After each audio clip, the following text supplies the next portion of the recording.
யாழ்ப்பாணத்துலேருந்து வந்த ஒரு கதிர்வேல் ஒரு ஆள், நீங்கள் புக்ஸை தேடி எடுத்து பாருங்க, அவர் பெரியார் பற்றி என்ன சொல்கிறார். அன்னைக்கு பெரியார் அவருக்கு எந்த விளக்கம் சொல்ல, யாழ்ப்பாணத்துலேருந்து ஈரோடு வந்து பெரியாரை பார்த்து நான் தமிழுக்கு இந்த மாதிரி நான் சித்தாந்தங்களை சொல்லியிருக்கிறேன், நான் இந்த மாதிரி ஒரு புத்திசாலி, எனக்கு ஒரு சோசியல் எக்ஸ்போசர் வேணும் வந்த ஒரு ஆளை அவமானப்படுத்தி துரத்துறார் பெரியார். அவரை பற்றி நிறைய கருத்துக்கள் எழுதுறார். ஒன்றுமில்ல, கப்பலோட்டி தமிழன் தன் பையங்களுக்கு வேலை வாங்கி கொடு, சாப்பாட்டுக்கு வழின்னு பெரியார்ட்ட கேட்டார். அன்னைக்கு வெள்ளைக்காரன் கவர்மெண்ட். அப்போ வெள்ளைக்காரன் கவர்மெண்ட்டில் உங்களுக்கு என்ன டச் இருந்து வேலை வாங்கி கொடுக்கறதுக்கு? அதையும் அவர் செய்யலை. மருந்து வாங்கி கொடுக்க முடியாமல் கப்பலோட்டி தமிழை முதல் பையன் செத்து போனான். அன்னைக்கு பெரியார் பணக்காரன் தான். கப்பலோட்டி தமிழை முதல் பையன் மருந்து வாங்கி கொடுக்க முடியாது செத்து போனான்.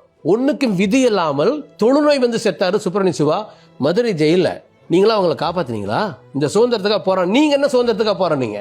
இவங்கெல்லாம் வந்து நமக்கு சொல்லி கொடுக்குறாங்க எந்த பண்பியலை இந்த பிரேமலதாவும் இந்த என்ன இளைஞர்களுக்கு என்ன சொல்ல வர்றீங்க நீங்கள் ஜோசியாரம் புறவர் பண்ணால் மனோதத்துவ முறையாக நாங்கள் சொல்கிறோம். மனதை நம்ப வைக்கிறது ஜோதிடம்.